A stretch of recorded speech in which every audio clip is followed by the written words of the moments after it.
you all to Can be we more fix her energetic. mic so she can stop doing that? Trying to train her out of it. Thank you. I think we all know why we're here.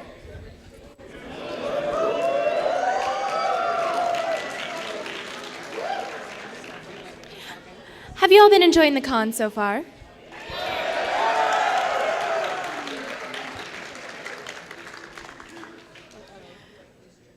We are about to start the My Little Pony Voice Actors Panel, Day 2.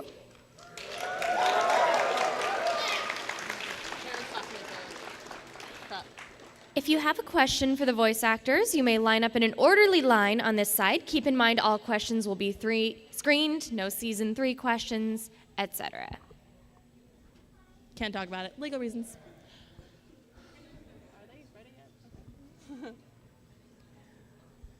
All right, so without further ado, would you like to introduce our first guest? Certainly. Twilight. Just call her up. We have a very Twilight-licious first guest coming up on stage. She's the T to the W-I. L-I-G-H-T. And ain't no other pony troll it down like me. I'm Twilight-licious. Yeah, she is. Welcome, Miss Tara Strong.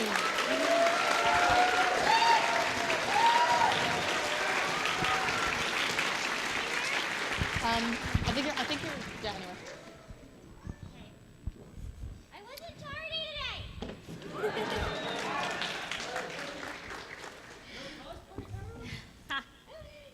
And it's not a party without Pinkie. Please welcome Andrea Libman.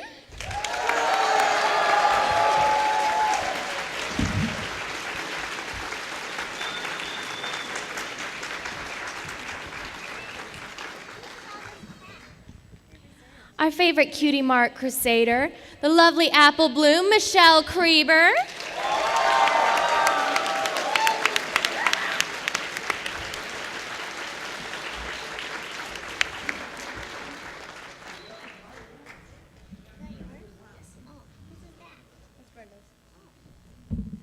And last but most certainly not least, in her convention debut, Miss Brenda Crichlow.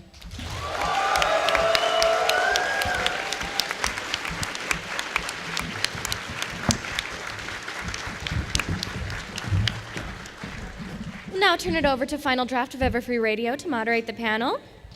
Give it up one last time for our lovely voice actors. I'm way more famous than these guys. I gotta be careful what I say or what jokes I make because Andrea here will just strangle me. I'm within reach. It's true. So I got the greatest text message in the world yesterday from Andrea. So, there was a bit of a party here last night, a rave, some electronic musics. Did you guys have fun with that? So I sent Andrea a message. I said, you should check this out. There's this rave going on. And I get a text message back. I'm in Disneyland, biatch.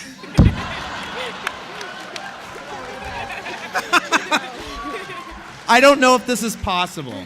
And if somebody has a way, please let me know. But I'd like to print that out and have it framed or maybe crocheted and it's the greatest text message I've ever received. I know, right? Yeah. So anyway, how's everybody doing? As they announced, my name is Final Draft. I'm with Everfree Network. We just switched from radio, and this is the VA panel. And we had one of these yesterday. So today, I think what we're going to do is we're going to talk a little bit about stuff outside of Pony. Because these guys do work outside of My Little Pony. So we're going to go into a bit of that. But first of all, how are you guys doing? Good. Oh, we're good. Yes. Hello. Oh, it's on. Good. You gotta love the microphone. You gotta eat the microphone. Tara, how are you doing? Pretty good. How are you? I'm doing really well. So, Good. so our famed Celestia here told me that if for some reason you were unable to make it on time, that she was going to chide you for being tardy. Oh, I did that yesterday. You did? Mm-hmm. Oh, I didn't see that. You didn't see me being tardy yesterday? No, I was just up here, and then suddenly you were there, and I just assumed. But anyway, okay, well, so maybe I should throw my first question to Tara because unfortunately, I know that you were at a bar mitzvah, is that right? We asked everybody on the panel here how they got into My Little Pony. So maybe just for the people who haven't heard this before, how did you get into voicing for My Little Pony? Well, I worked with Lauren Faust on a little show called Powerpuff Girls. And then another little show called Foster's Home for Imaginary Friends. And we're both married to Craigs, but different Craigs. And we're good buds, and she called me up and asked if I'd ever played with My Little Pony toys when I was a kid, and of course I did. I grew up in a toy store. I had every one and every sticker. And she came over to my house, and she's like, "Can I show you some stuff?" And I said, "Sure." And she had drawings of Equestria and Ponyville and all the ponies, and it was just mind-blowing, her vision. And that's why we're all here today, is that woman's incredible vision. And she said, "Would you mind like recording a little sizzle reel for me to try to pitch the show?" So of course I said no. No, of course I did it for her, and that's how I got the part. As soon as I started, she thought maybe I'd be Pinkie Pie because it was kind of bubblesy or what other ones, but as soon as I did Twilight, she's like, "You're my you're Twilight." So. Well, and you've done a veritable plethora of roles before Twilight Sparkle. So I wanted to ask, what were your vocal influences for how you developed the characterization? Because she has that slightly bookish sound to her, and she's got that very informed sound, and I know that you've got such a spectrum of roles. How did you develop that? Well, like I said, I'd already seen the drawing in her life and everywhere she was, and just knowing that she had to be book smart, but still endearing enough that everyone would want to hang out with her. So there's that fine balance between a know-it-all and a cute girl, and I don't know, I guess I just sort of played around with what that would sound like, and Lauren sort of felt like it clicked right away. And then, of course, as we do the series, it grows and morphs and changes, and all kinds of funny levels sort of come in depending on the story.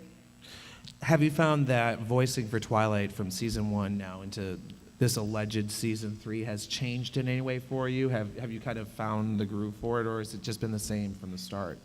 I think as you go, you get a groove no matter what the show. And it sort of feels like second nature now. It's certainly easier than it was at first. And the first episode I did with all the girls in Vancouver, and then the rest I do on my own. So I guess I got to do it right, or else, I don't know. Nothing could happen really. But yeah, it's kind of second nature now. Is there anything that you've changed in your approach to voicing the character since the beginning of the series? Like, is there any kind of like inflection or kind of attitude that you've added after these years? Just maybe depending on what's going on in the story, because we're not just doing a voice as the character, we're picturing ourselves in all these moments. So of course Twilight's going to be crazier when something important's happening, like she's tardy, or she's going to be more chill when she's hanging with her friends, or there's going to be serious moments when she's more studious, and we're all like in those moments when we're reading the scripts or reading the stage direction. And you have to read the stage direction because there's going to be a difference if the line's "whoa" and you're falling off a cliff or you see a hot guy. You have to know what's going on. Yeah. So I just think my performance changes depending on what's going on in the story.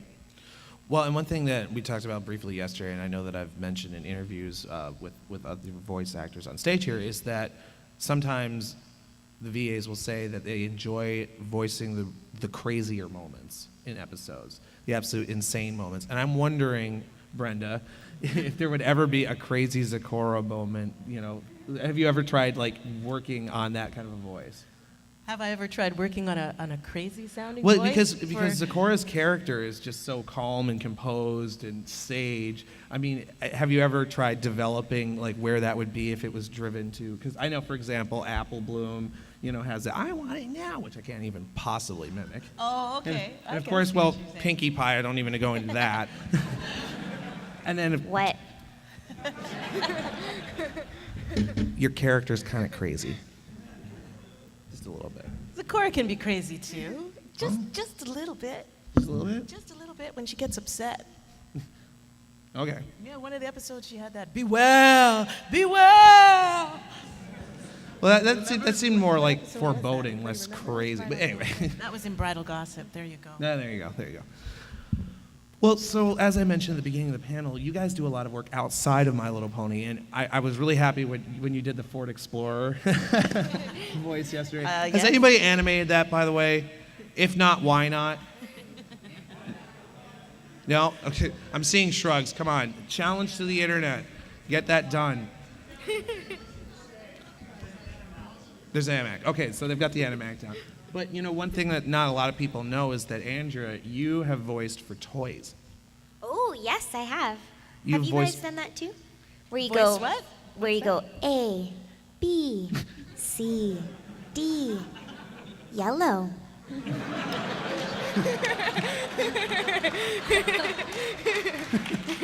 So you never know, you might have a toy kicking around and it could be me. Watching you. There's a video going around right now that's been making the rounds online of a Pinkie Pie plushie doll running out of batteries. It's the most Oh, really? it's the most horrifying thing I've ever seen. But you can see it because its mouth slowly moves. But Michelle, you've also done voicing for kids' books. Yeah, I have. I've done quite a few things like that. When I was about 5 to about 8, I did a Japanese program called Mason, and it was to teach hundreds of Japanese children how to speak English. So, I do all these songs like hello, hello, and goodbye, goodbye. Good, how are you? How are you? I'm fine. I'm fine. So it wasn't the most interesting work, but on Mom's iTunes, she has like thousands of these ridiculous little children's tracks. So it's pretty fun. Well, and if Tara or Brenda, have you guys ever voiced anything? I know you mentioned the car ads and the voiceover. Oh, sure. Actually, I know that Tara, you used to do, I believe, Payless shoe adverts, right? Yes, I've done lots of commercials, and Payless is one of them, and lots of toys, and of course Ted's tummy. That was kind of fun. And now it's on the app. And if you follow me on Twitter, you know that my husband decided to put it on my phone as my message noise. So every time someone texts me, he goes, I love you. it's getting embarrassing. I should probably change. I've done quite a few for the reporters on different shows. Sometimes you'll see me live on a film shoot, and then sometimes you'll hear it as a voiceover, and that's usually what you're seeing is a freight train carrying radioactive and nuclear chemicals as it speeds towards Denver out of control. Marina Maxwell, Channel 5 News. You'll hear that reporter voice. I get hired for that kind of that's my handle. Marina Maxwell, Channel 5 News.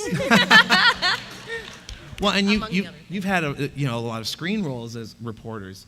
I've had quite a few. They like that voice. Sometimes I get the roles over actual reporters, and I'll tell you honestly that only happened because I sat and listened. So it's all about listening to how they speak when they're delivering the news. I listen to Channel 5, to Fox, to CNN, just to get that style. And then before you know it, when you go in for an actual audition, in comes the regular reporters. I'm from Vancouver, British Columbia, so you get all the regular girls that come in, and I'm thinking, well, they'll probably book it, but then I do.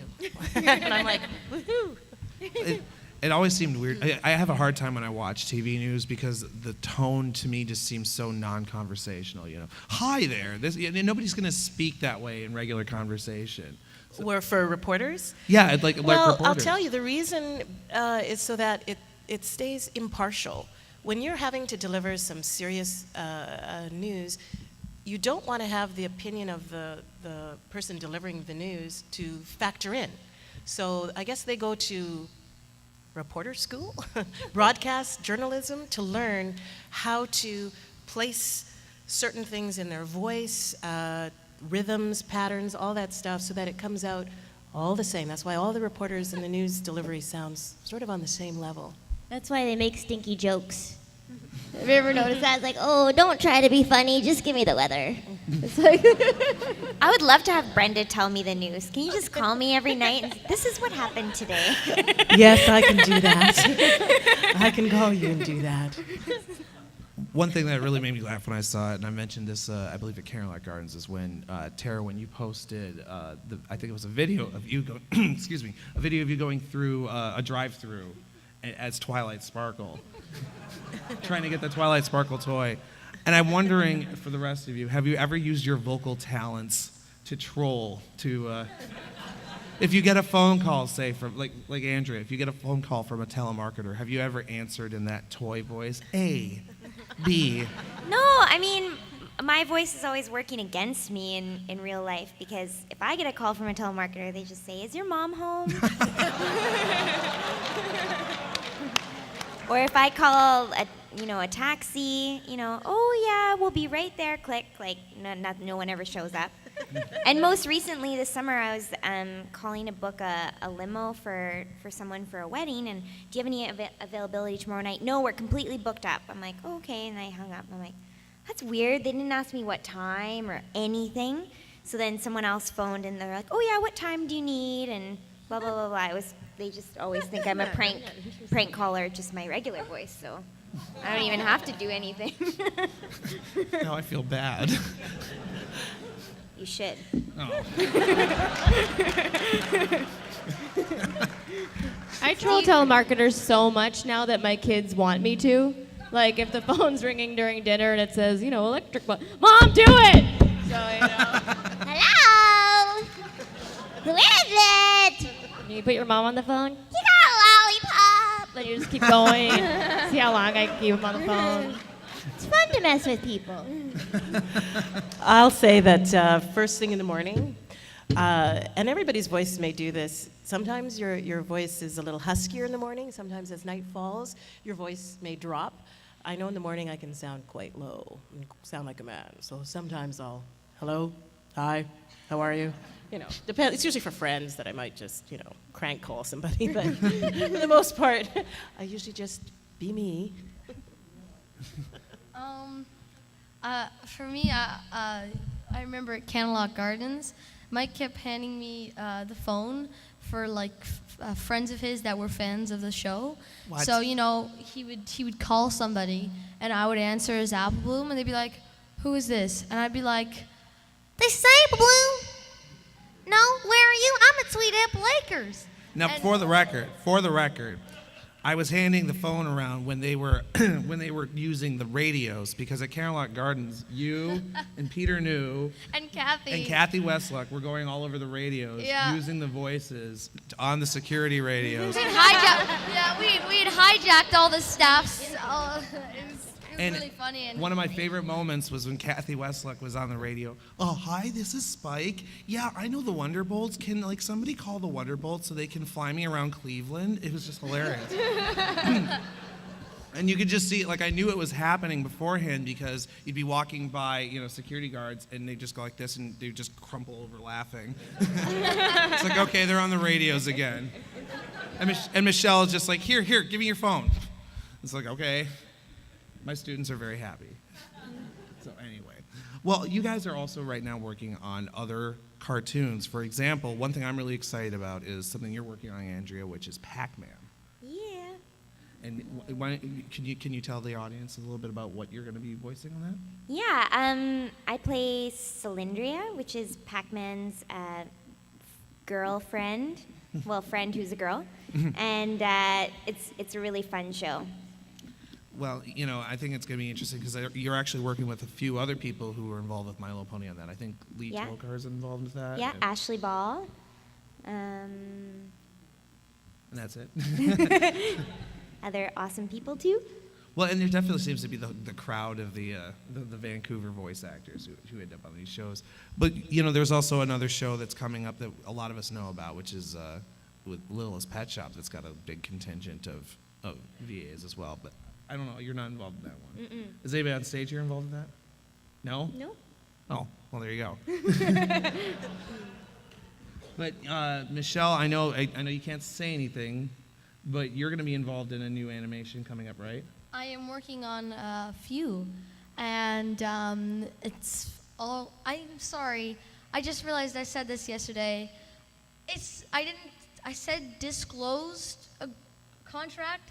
I realized that means that it's open, I think. I'm really bad with positives and negatives. So it's undisclosed. Is that right? Is it secret? Okay. Grammar teacher over here. It helps me out. And so I don't know. I don't know exactly when those are going to be released, but I am currently starring on a few of them. So That's great.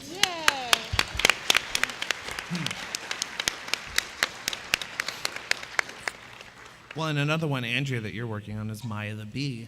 Yeah. Is there any update that we can share on that? No. Well, and I'm looking forward to seeing it though, because that was an old '70s cartoon, I believe. Yeah, it was, and really popular. It's been done in almost every single language. They thought, let's do it again in English. But the animation is really beautiful, so it's exciting. Well, so Brenda or Tara, do you guys have any other animation projects or otherwise that At the moment, my biggest accomplishment is being a mom. I recently wrapped just before Justin was born, April 27th. That's my second child. He's now 6 months. The Possession. Oh, thank you. And I need that sometimes too, I wrapped a show that aired in the theaters called The Possession. I played a teacher in it that got killed. I read online somebody laughed when I died. I thought it was a little tragic. And another show that you can find it's called The Note, and it aired on the Hallmark channel here with Jeannie Francis and Ted McGinley. I played Jeannie Francis's friend on that show, so that's out. And then I got lucky. There was a couple of parts over the summer, but I just had Justin, so we're just now getting back into auditioning and getting back into the swing of things, as it were. It's been pretty busy in our household. I have a 4-year-old daughter as well, so if you can imagine, I kind of go from one to the other as it stands. So, yeah, it's good. Well, and Tara, I know you've worked on Lollipop Chainsaw recently. Yes, and there's a new Teen Titans coming out.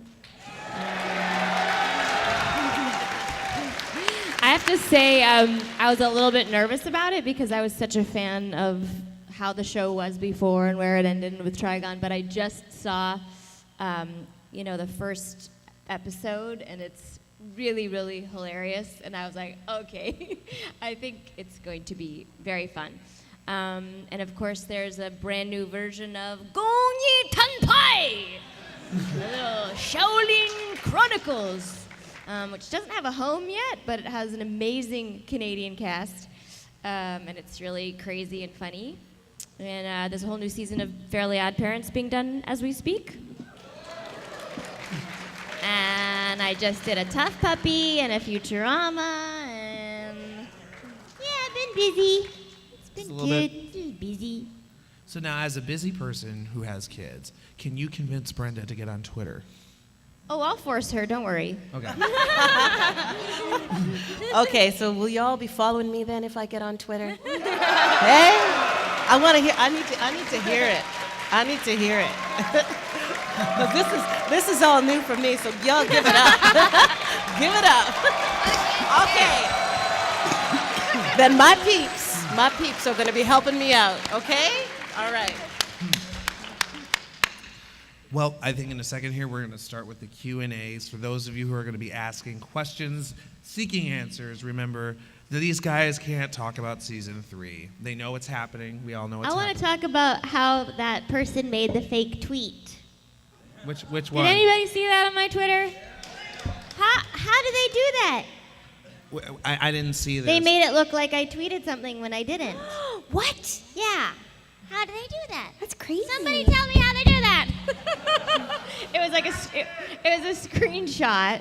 It said, Tara Strong said, season 3, Twilight's going to be an alicorn. I'm like, what? I never said that. I believe it was shopped. You can tell by the pixels. How do you do that? Was it you? No. I think it was you. Your ever-free network launch. Stir up some season 3 craziness. We'll talk afterwards. We're on to you. We'll hash out the blackmail later. I just saw it and I was like, what? How'd they do that? That means they could probably do anything. Not that I want to give anybody ideas. But I think you might have just done that. I know this is a creative fandom, but don't do that. Don't do that. Don't do that! Stop it!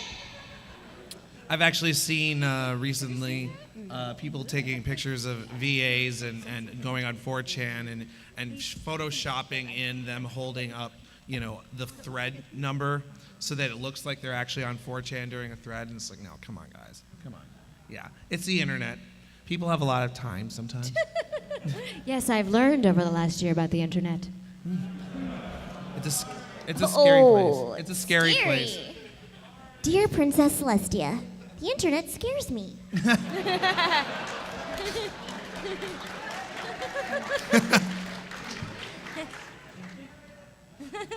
Well, anyway, okay, so guys, obviously you can't talk about season 3 except that, it's happening, right?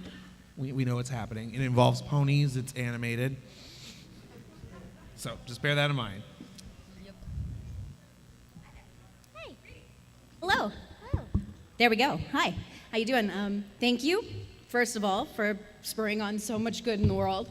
This is pretty amazing. This is my first pony convention, so meeting a whole bunch of new friends. And especially for Andrea. I used to think that I was just some weirdo, shy little girl who had a strange affinity for animals until I saw Fluttershy. And my life kind of made a little more sense. And I have a complete angel bunny who's very picky and abusive, all the same. So I was wondering, do your characters from Friendship is Magic influence your daily lives and bring out your inner animal lover or egghead or shaman or adventurer? Or chocolate. Chocolate? Where? Where is it? Give it to me. Oh, I see. Are you asking someone specific or all of us? Everybody. Oh, everybody. Oh. Yeah. I'm really influenced by the show and our characters, and they're just so lovely and positive and silly and quirky in themselves, and they're not apologetic for themselves. And I think it's nice to. That's one thing I've heard is that everyone's got someone they can relate to, some pony they can relate to, and even myself, I was. Having a hard day with a girlfriend of mine because she likes this girl that I think is not a good person, and I was like, how can she like her? I was all frustrated, and then that episode was like, dear Princess Celestia, sometimes you can't control if some pony likes another pony. I'm like, what the? So I think the positive spin on it is sort of how I already live my life, but it's nice to have those little tweaks from the show. Gotcha. And for me, I live by a mantra. I don't know who wrote this, but I hold it close to heart because I think it's a wonderful way to stop and just take stock. Mm-hmm. And it goes something like this. Always endeavor to come from a place of grace, integrity, and respect. Mm-hmm. Because that way you can speak your truth and make no apology. Wow. So, just remember that for a moment. It helps you not judge somebody right away in a situation. And you remember one of the episodes, my character was being judged right off the top that she could be an evil enchantress, she could be this, she could be that. And then you discover that she's actually there to help, to enlighten, to provide mentorship and support in all sorts of ways. And in life, I am a coach. I teach acting to kids, teens, adults. I've mentored lots of teens. It's something that I hold near and dear. I think one should always look after and foster our youth talent, and just youth in general, not just in the entertainment industry, but just youth in general. Michelle has a whole lot of things she does other than just this business, and I think it's helpful that we also remember that everybody has a gift. So that's my thing. So I'm happy to play a character that's not nasty. It's wonderful to have a positive spin. I think you guys she's an evil enchantress. She does evil dances, and when you look in her eyes, she'll put you in trances. And when you suddenly you can't do, she'll mix up an evil brew, and then suddenly you so watch out. She's an evil enchantress. She does evil dances and put you in trances. So watch out!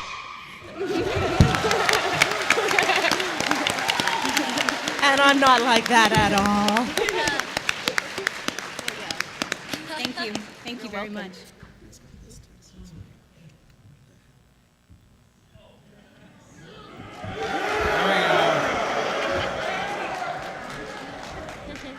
Have they named that character yet? Snowflake. Is it Snowflake? Because Raven, I like Raven that one. Melissi, the artist, I've heard made Roid him, and Rage. it's Snowflake. I've heard Horsepower, and I've Horsepower, heard Roid Rage, Arnold and Schwarzenegger. Snowflake, and I like Snowflake.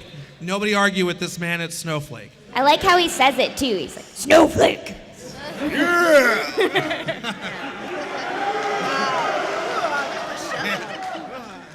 So my question for all four of you, because you have set characters, is have you ever been approached for or thought about doing like background characters, like how Peter New does just random pony background character number 2, or like anything like that? Poniewala.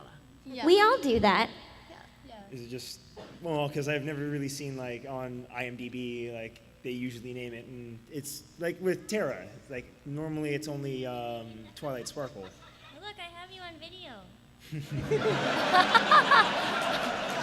Look, it's you.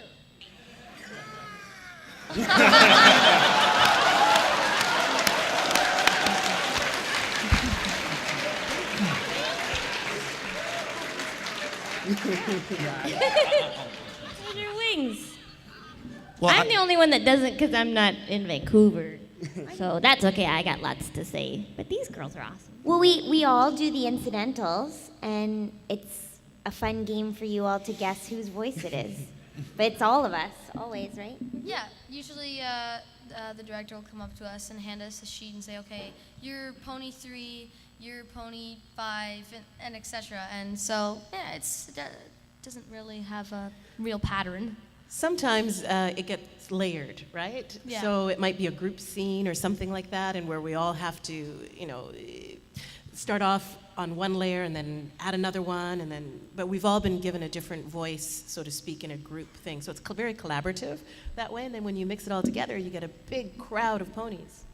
And a lot of times, too, if there's a crowd scene, we'll go, okay, go around the room, because we're in a semicircle, and everyone do, and it's always the weirdest stuff, like a squawking bird.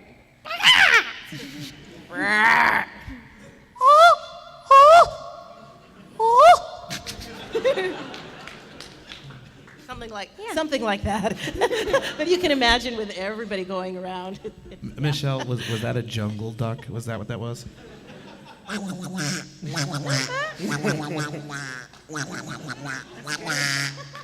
awesome.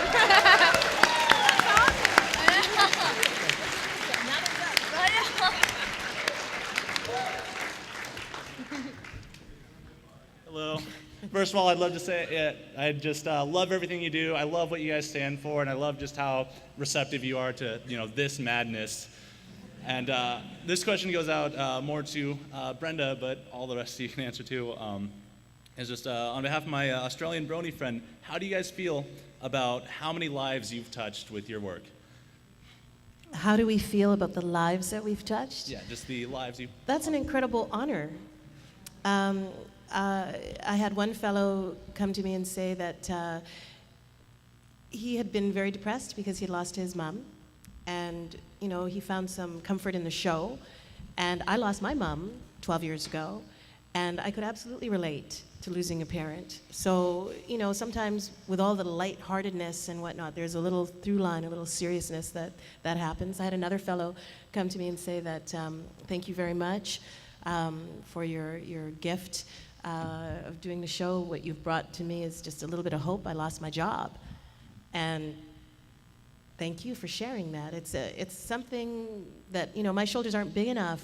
I wish I had as high as I could reach and as wide as I can go from east to west to hold everybody up with all the things that have come my way over the course of this convention. It's unbelievable. Everybody has a story. So if I hold and have a little part in getting someone to that next step in a positive way in this time and space we call life, how cool is that? Thank you.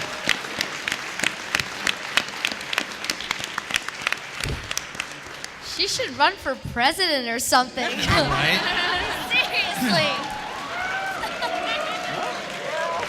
Oh, sister girl, I just talk. Sometimes words just flow, and sometimes it's just like I Now, get stuck. If you can type like that, and turn that into, say, tweets, that would be amazing. Like I said, if y'all want to hear it, I have lots to say. I think you guys want to hear that, right?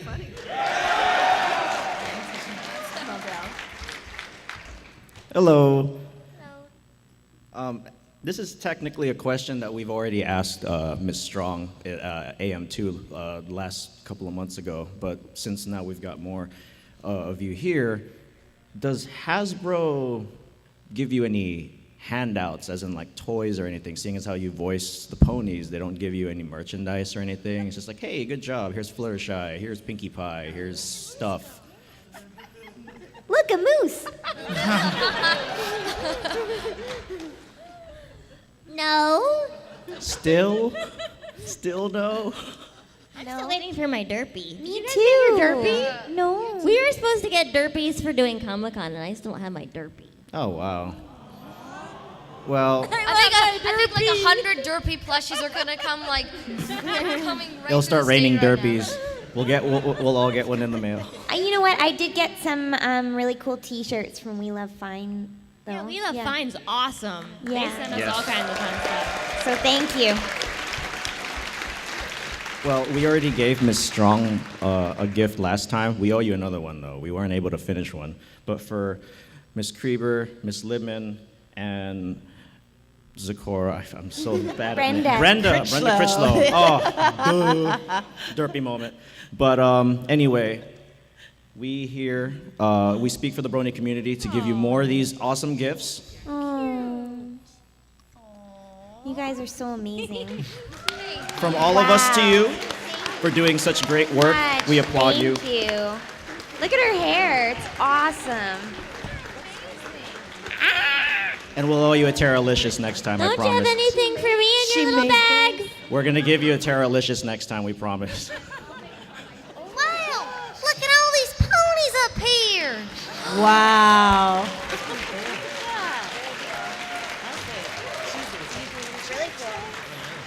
It's totally fine. I don't want one. It's totally fine. I don't want one. It's fine. It's totally fine. I'll just sit here and look at how awesome they are. It's totally fine. What? I don't want one. It's totally fine. Can I just throw in and say, what a talent. You know, I think one of the most amazing things being a part of this convention is the talent that is here. The artists, the drawings, the what do you call this, crochet? The plushies. Unbelievable that all this as an outlet to be expressed. Wow. They're all right. All right. See, you can get away with saying that. You can get away with saying that because they're gonna still give you this stuff. No, that's great. You get one next time. Howdy there. I'm taking yours when you're not looking. You I'm a little Where's your Zecora. gift? Just kidding. Howdy there. I'm not. My Where's the gift? my name's Matt, and I really like using my voice. So I was wondering, what tips do you guys have for articulating your voice, trying to get that special, unique sound to it? Well, I think it's if someone recorded us voice actors in the room up in Vancouver, you wouldn't be able to see anything because our arms are just going like this the entire time. And because in voice acting, you can't see the actors, you can only hear them. So in order to reach out to the listeners and the watchers, you have to really express your physical movements to articulate, as you said, and really express and give life to the character that you're voicing. Thank you. Anybody? Oh, I have one. Oh, I'll throw this your way. It's helpful if you can find a piece of dialogue, newspaper, an article, and just practice reading. Practice reading out loud and practice it in different accents, different speeds, different tones. Place it in different areas in your register. your voice is an instrument. It can go up, it can go down, it can go sideways, it can do all sorts of things. It's just about playing and then tasting words that are written on a page. Thank you.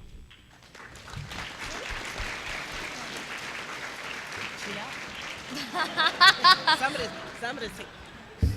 Hello? Hi. My question is, who are your guys' favorite princess? In My Little Pony, or Yeah, My in the Little Pony. world, or in Disneyland? In My Little Pony. In My Little Pony? Yeah. Is he asking me that? Everyone? Oh, sorry, was that for Brenda? For everybody. Princess Pinkie Pie!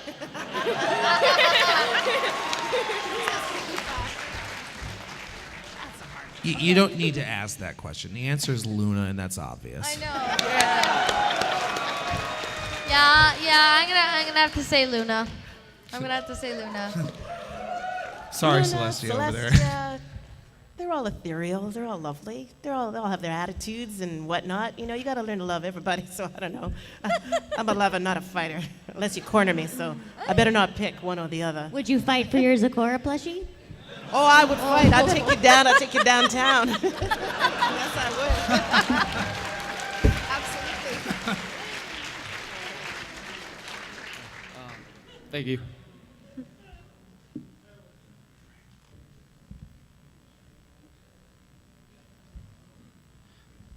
Hello, everybody on the panel. My question is to all the voice actors. What aspect of your respective characters do you feel you connect with the most?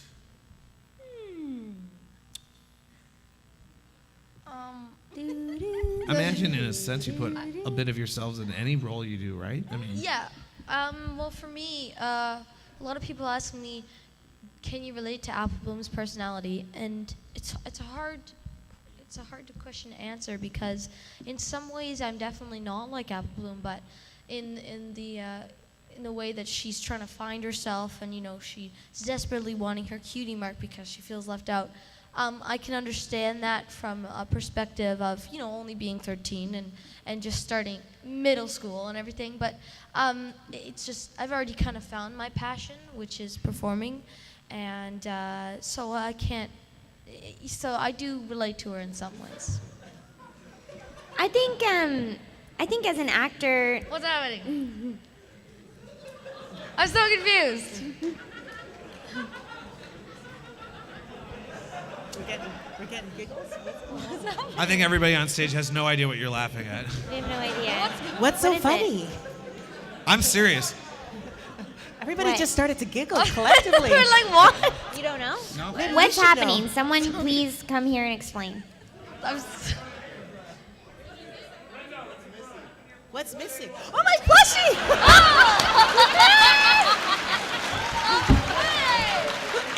Oh my God! And now you guys are on my Why is everybody laughing? Everyone looks at Tara. It's like, Tara. She was a little showstopper. I'm going to fix this right now. That is Tara, busted. I felt so sorry for you. I felt so sorry for you. I went and got you the crazy Twilight badge.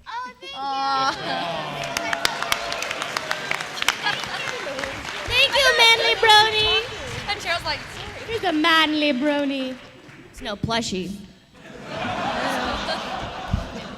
I'm teasing. Sorry, I wasn't paying any attention. I was busy listening to what Michelle was saying. I was very engaged. I did not notice. Sorry, honey. See, we've never met yet, so she doesn't know. I'm putting it over She there. doesn't know that you have to watch out for this one. Marty, like, can you stop being so dang wonderful, Brenda? Just stop it. Stop it.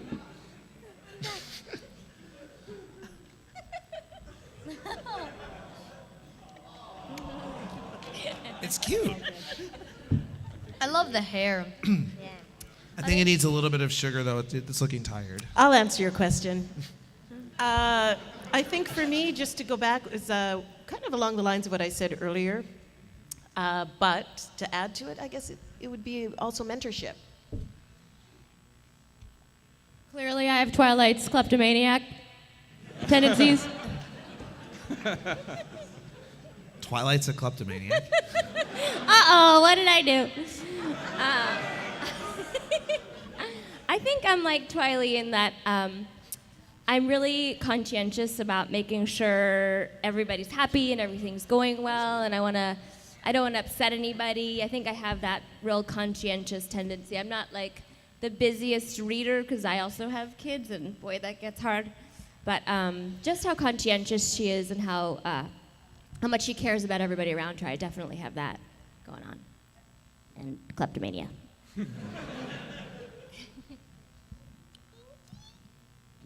She's trying to get away with not answering. I really think that as actors, when you're performing and you're taking on a character, that character is just not you, it's someone completely different. So you're just, you're adding the voice, but you have to imagine yourself as, and in animation it's so fun because it could be anything and it could be a pony and you're that character. So I think you can find commonalities between us and the characters, but I really try and make them as different for me as possible because I think that's more fun. Like they're the character and I'm me and meh. Well, I think in your case specifically, I mean, you drive Pinkie Pie one direction, and you drive Fluttershy the complete opposite. I mean, it seems like the absolute ends of the spectrum, Yeah, that's the idea. And that's them, and hopefully maybe I'm somewhere in between, in the realm of sanity. Not really though, right? No, I think we all have to be a little. Thank you very much. Just a little bit.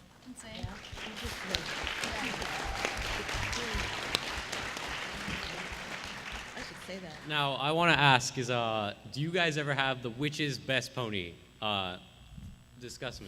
argument, best said? Sorry? Do we have? Discuss? Yeah, do you It's guys like, is this an essay question? No, do you guys like? It is. All right then, better. Who is best pony? Oh. Oh. We all know in our hearts who's best pony. We all know. We're a collective. We're a Why collaborative. does there have to be best pony? Yeah. I really.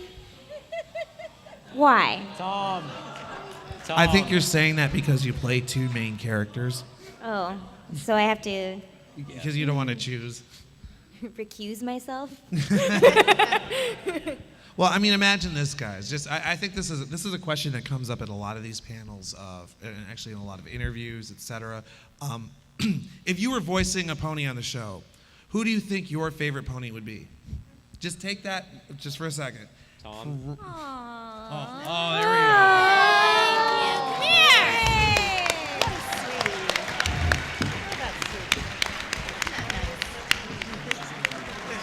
There you go, he said. Brony is best pony. And balance is restored. But where I was Balance going in the with universe. that is if you voiced a pony on the show, and you thought about it long enough, you would realize that Twilight is still best pony. But I imagine in a sense, That's why I don't like to think about it. Yeah. Well, I imagine in a sense because you're putting so much of yourself into your characters that that's kind of an investment in your character. Can I throw something in there? I think I'm taking the liberty of speaking on behalf of everybody. I have not consulted with my colleagues on this one, but we're an ensemble. And, it's you, the fans, that may have a personal favorite, as it were. Of course, we all love our own characters, of course. But for the most part, in order to make it work, we're on one level, we're the voice performers. Then we've got the writers who are going to make something, come to life for us to pick up off the page. Then we've got, of course, our producers and our director who's going to draw that performance out of us. So everybody's working really hard to be the best pony they can be. I'm telling you, they would all subscribe to your Twitter account. They all would do it. There you go. All right. Hi there. Hello. My question for all of you, everyone, is if you could hang out with any one of the ponies, who would it be, and what would you guys do? I would hang out with Twilight Sparkle and read books. Oh, I have to pick two. Oh, I yeah. think I'd have to eat all the candy in the world with Pinkie Pie, and then fly across Equestria with Rainbow Dash. I'd have to say I'd probably hang out with Applejack because, you know, Applejack's just off the wall. Makes me laugh every day, so. I'd probably want to hang out with Rainbow Dash and let her take me for some flying around town. That'd be fun. Yeah. Maybe Derpy, just to pick her brain a little. That might be fun. Yeah, we could eat muffins. You gotta do that with Derpy. I had one Blow person- bubbles and eat muffins. I had one person ask me, if you met, a character in real life, what would you do? And I said I would scream and run like crazy because either physics had broken or I had gone crazy. and both. And Who both would are you true. want to hang out with? Oh. Oh. Not so easy, is it, friend? I think you just have to look at my hat. Applejack. It's Applejack. Oh, Yeah. Right. I'll remember that. It's fine. Maybe we could all make some. Say Apple Jam! You can only eat bunny Yeah. costumes and jump around! Thank you.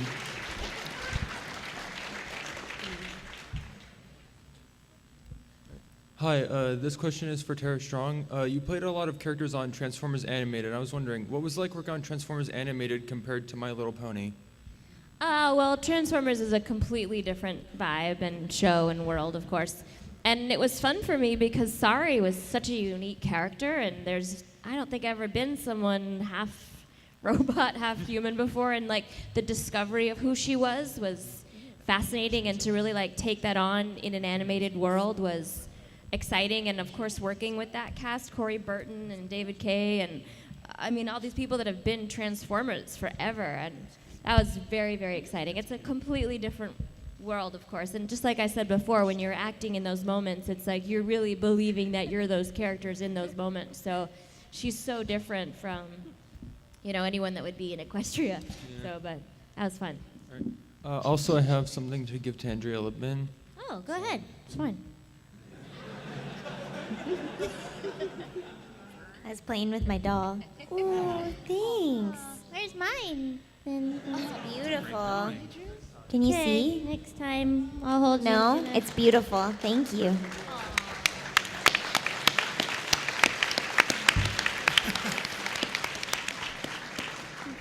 Hello, ladies. Hi.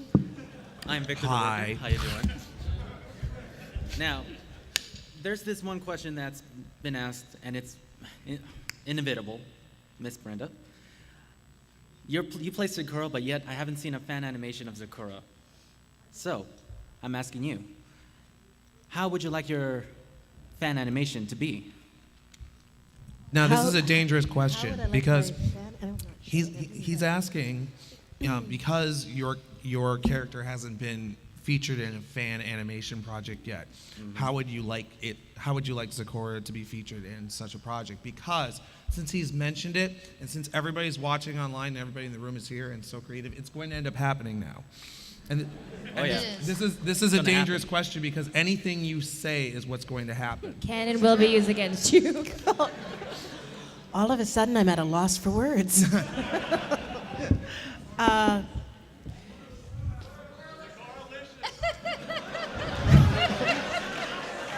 Maybe from the audience, I might need a little help. I'm not quite sure what to say. Can I come back to you on that? I'm around. You know what? I like what the audience is yelling, and I'll explain it to you later. But I think Okay. the Zecora-licious makes sense, doesn't it? Correlation. Oh, okay. That's No, a good I start. think I'm it'd just go like learning, this. so I mean, she by nature is pretty Zecora-licious. You and your pony. I think it would be like Zecora-licious. it's the Z to the E and the the C-O-R-A. And ain't no other pony rhyme it down like me. I'm Zecora. We'll work on that one. See, the timing doesn't really work. But it could work. Thank you very much. I kind of like that. You know. In the meantime, we can have them Gangnam Style.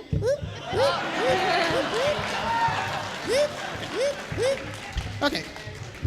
Hello. I can't interrupt that. This is what I love about these panels. Moments like this. Well, you know. How did I get to this point in my life? Oh God. Okay. Oh yeah! Okay. What? That's all we got? Oh, keep it going. Keep it going. There we go. Come on. Everybody, besides the sun, raise your hands in the air anyway and just shake yourself like you just don't care. That's what your mama gave you.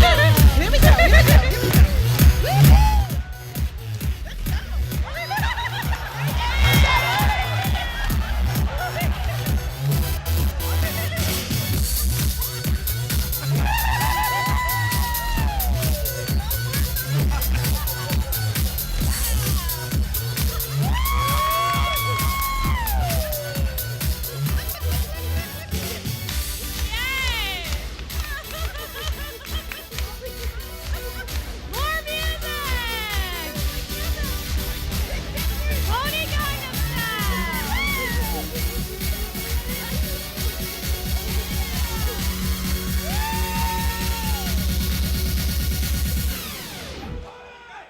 Whoppa Gangnam Style.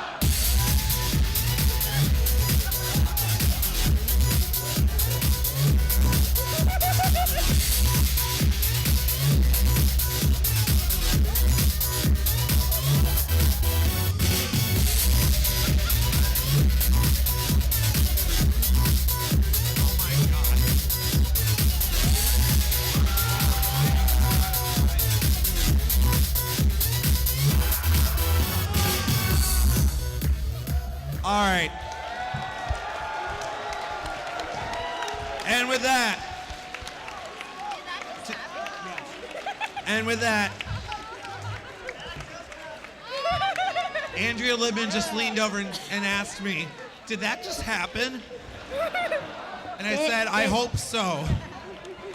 Guys, let's get. Yep. Guys, we are out of time for this panel, so let's get a round of applause, I think even a standing round of applause, for Andrea Libman, Michelle Creber, Brenda Crichlow, and of course the fabulous, the indomitable Tara Strong.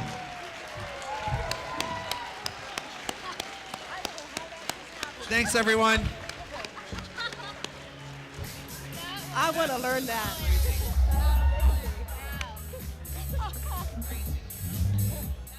Possible.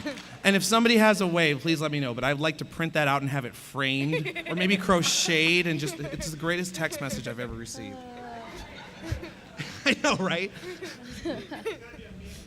Yeah. So anyway, how's everybody doing? As they announced, my name is Final Draft. I'm with Everfree Network. We just switched from radio, and this is the VA panel. And we had one of these yesterday. So today, I think what we're going to do is we're going to talk a little bit about stuff outside of Pony. Because these guys do work outside of My Little Pony. So we're going to go into a bit of that. But first of all, how are you guys doing? Good. Oh, we're good. Yes. Hello. Oh, it's on. Good. You gotta love the microphone. You gotta eat the microphone. Tara, how are you doing? Pretty good. How are you? I'm doing really well. So, Good. so our famed Celestia here told me that if for some reason you were unable to make it on time, that she was going to chide you for being tardy. Oh, I did that yesterday. You did? Mm-hmm. Oh, I didn't see that. You didn't see me being tardy yesterday? No, I was just up here, and then suddenly you were there, and I just assumed. But anyway, okay, well, so maybe I should throw my first question to Tara, because unfortunately, I know that you were at a bar mitzvah, is that right? We asked everybody on the panel here how they got into My Little Pony. So maybe just for the people who haven't heard this before, how did you get into voicing for My Little Pony? Well, I worked with Lauren Faust on a little show called Powerpuff Girls.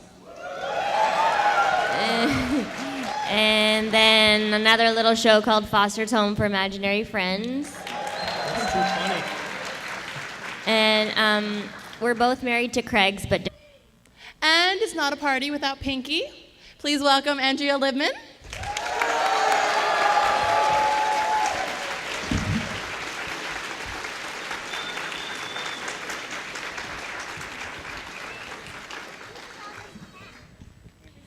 our favorite cutie mark crusader, the lovely Applebloom, Michelle Creber.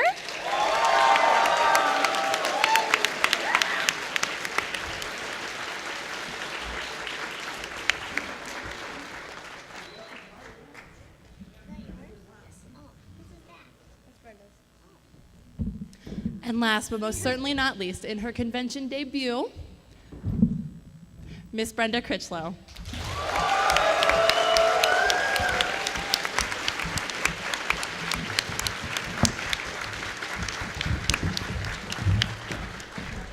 We'll now turn it over to Final Draft of Everfree Radio to moderate the panel. Give it up one last time for our lovely voice actors. I'm way more famous than these guys. I gotta be careful what I say or what jokes I make because Andrea here will just strangle me. I'm within reach. It's true. So I got the greatest text message in the world yesterday from Andrea.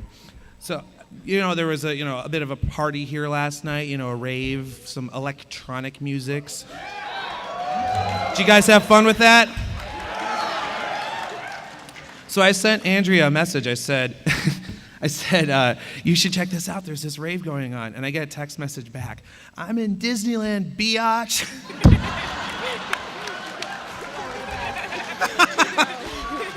I don't know if this is Sort of feels like second nature now. It's certainly easier than it was at first. And the first episode I did with all the girls in Vancouver, and then the rest I do on my own. So I guess I gotta do it right, or else, I don't know. Nothing could happen really. But yeah, it's kind of second nature now. Is there anything that you've changed in your approach to voicing the character since the beginning of the series? Like, is there any kind of inflection or kind of attitude that you've added after these years?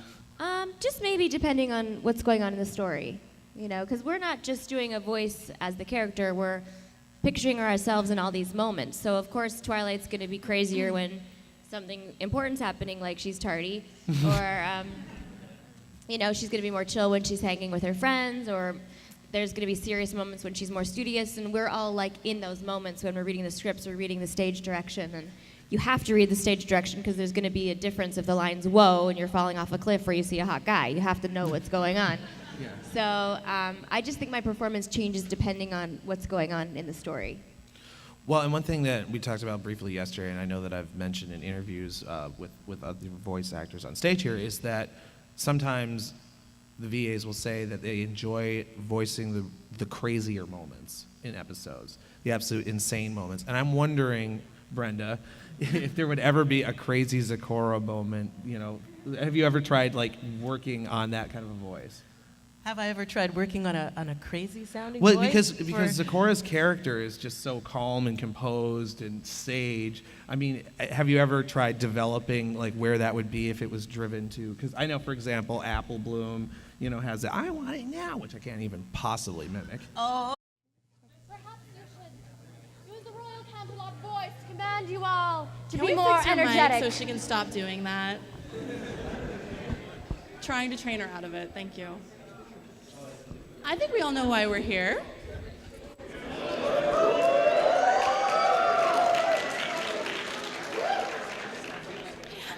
Have you all been enjoying the con so far?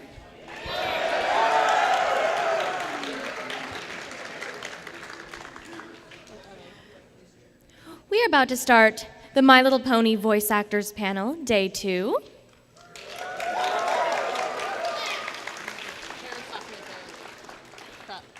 If you have a question for the voice actors, you may line up in an orderly line on this side. Keep in mind all questions will be screened, no season 3 questions, etc. Can't talk about it. Legal reasons.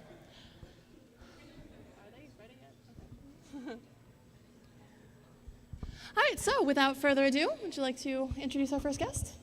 Certainly. Twilight. Just call her up. We have a very Twilight-licious first guest coming up on stage. She's the T to the W-I-L-I-G-H-T, and ain't no other pony troll it down like me. I'm Twilight-licious. Yeah, she is. Welcome, Miss Tara Strong.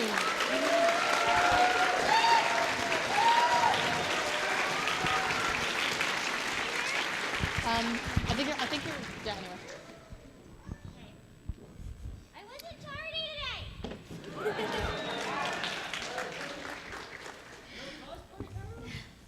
Different Craigs. And we're good buds, and she called me up and asked if I'd ever played with My Little Pony toys when I was a kid, and of course I did. I grew up in a toy store. I had every one and every sticker. And she came over to my house, and she's like, "Can I show you some stuff?" And I said, "Sure." And she had drawings of Equestria and Ponyville and all the ponies, and it was just mind-blowing, her vision. And that's why we're all here today, is that woman's incredible vision. And she said, "Would you mind like recording a little sizzle reel for me to try to pitch the show?" So of course I said no. No, of course I did it for her, and that's how I got the part. As soon as I started, she thought maybe I'd be Pinkie Pie because it was kind of bubblesy or one of the ones, but as soon as I did Twilight, she's like, "You're my you're Twilight." So. Well, and you've done a veritable plethora of roles before Twilight Sparkle. So I wanted to ask, what were your vocal influences for how you developed the characterization? Because she has that slightly bookish sound to her, and she's got that very informed sound, and I know that you've got such a spectrum of roles. How did you develop that? Well, like I said, I'd already seen the drawing in her life and everywhere she was, and just knowing that she had to be book smart but still endearing enough that everyone would want to hang out with her. So there's that fine balance between a know-it-all and a cute girl, and I don't know, I guess I just sort of played around with what that would sound like, and Lauren sort of felt like it clicked right away. And then, of course, as we do the series, it grows and morphs and changes, and all kinds of funny levels sort of come in depending on the story. Have you found that voicing for Twilight from season 1 now into this alleged season 3 has changed in any way for you? Have you kind of found the groove for it, or has it just been the same from the start? I think as you go, you get a groove no matter what the show. And it's